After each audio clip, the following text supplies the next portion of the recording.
Seahawks fans, this is huge. Minicamp is here, but the updates are big. We got to talk about everything going on the field. It's happening, everybody. Christian Pedersen back with another episode of Seahawks Digest, the show that is bringing you daily content that seems to just right now, fingers crossed, knock on wood, be nothing but a string of consecutive good news, W's, and positive takes. It's all good right now. Like, it's not a bad time to be a Seahawks fan, and it's only getting better after what happened at the first outing of minicamp. We're going to get to all that in today's video. Before that, though, got to say thank you to, thank you to that beautiful gentleman right there, Zach Charbonnet, for providing us something to talk about. But also thank you to Prize Picks. Right now, you can get in on the action at Prize Picks. They are America's #1 sports pick app, and the best way to get in on the action. And you can join by using the code DIGEST. New users get $50 instantly in their lineups when playing your first $5. Code DIGEST, Prize Picks. Helps out the channel a ton, helps you guys out, helps them out, helps everybody out. It's a positive situation, just like the headlines we got to talk about today. I may have spoiled it by repeatedly showing you Sharbs, but here we go. He is back. Now, there are varying degrees of back, and I don't want to bury the lead of, like, he didn't come out and play full 11-on-11 contact football, was not running the trench drill, was not doing Okies or whatever. I don't know what football drill references are universal anymore.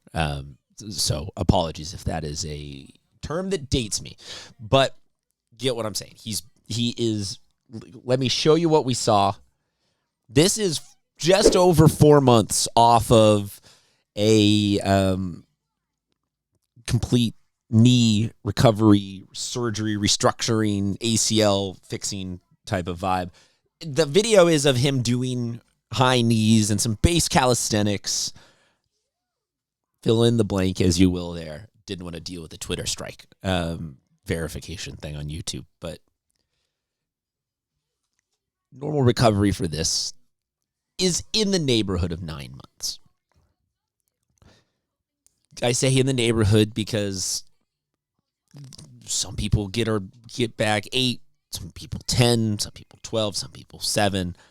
4 is not like he's going to get back, but the sense and sentiment is that recovery is going well.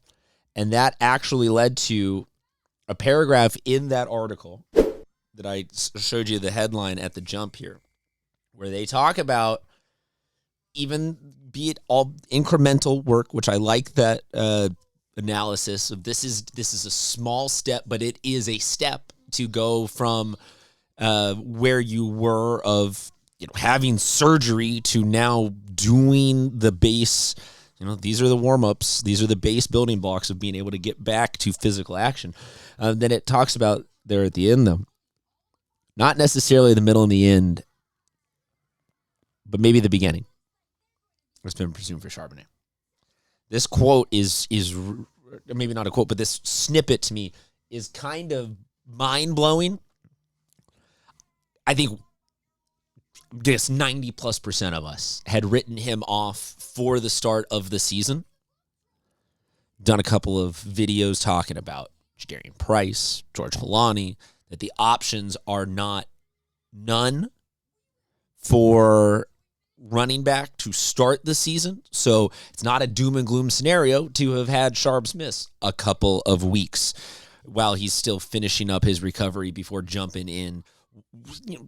We've also done a schedule one where there's some ebbs and flows, and I think that with how back end difficult the schedule is, especially not trying to rush him back in any way, shape, and form that's going to risk the longer term recovery and feasibility. But I'm curious what you guys think. Is this something where do you need? I don't want to ask, do you need Zach Charbonnet? Because I know that is a stupid question. But do you need him? Can I ask it at the same time? If he's showing us some really good steps, and again, I know that this is, I want to acknowledge that this is mini camp, and he's doing high knees, and these are not saying definitive, like he's not coming out there and saying, I'll be there week 1, sign me up, or, we're going to test it. But if there is an implication that he could find a way to start factoring into the game plan early on in the season, I'm curious if you guys have a threshold for maybe which two of the arguments is it? How long do we give Helani and Price to figure out whether or not they got the goods versus how much do you just want Charbs back because he's just an established and critical part of this offense, and we got a new OC who's still, trying to figure it out and can only benefit from having established recurring pieces? Or does the new OC thing mean we're going to be changing up a little bit anyway, and there's some growing pains early in the year, so why add the risk of trying to force a position battle or Charbs on that? So it's not the worst thing in the world. It's good news. The rest of the headlines, let me draw this up here for you. For the rest of the headlines from OTAs, Witherspoon, while contract negotiations seem to be ongoing, is out there participating. And look at that, man. Big smiles. Maybe I'm filling in the blanks there from Leonard Williams and DeMarcus Lawrence, but appearing happy to be there, I think, is good.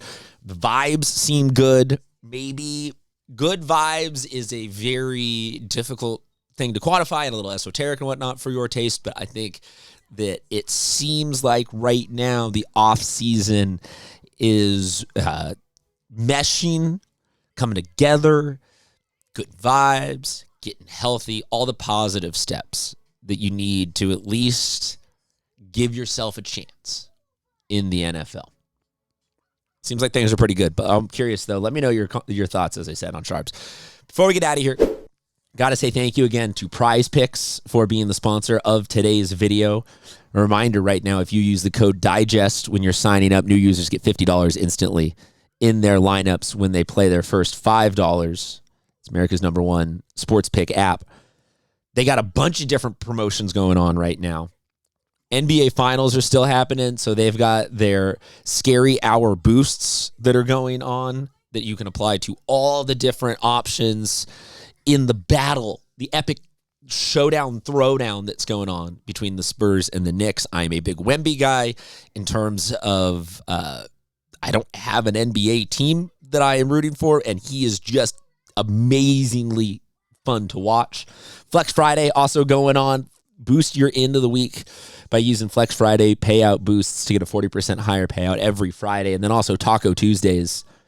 They're serving up discounted projections all period, day, period, long, period. Prize Picks. Code DIGEST. They'll hook you up. Thanks for tuning in, everybody. Talk to you guys next time.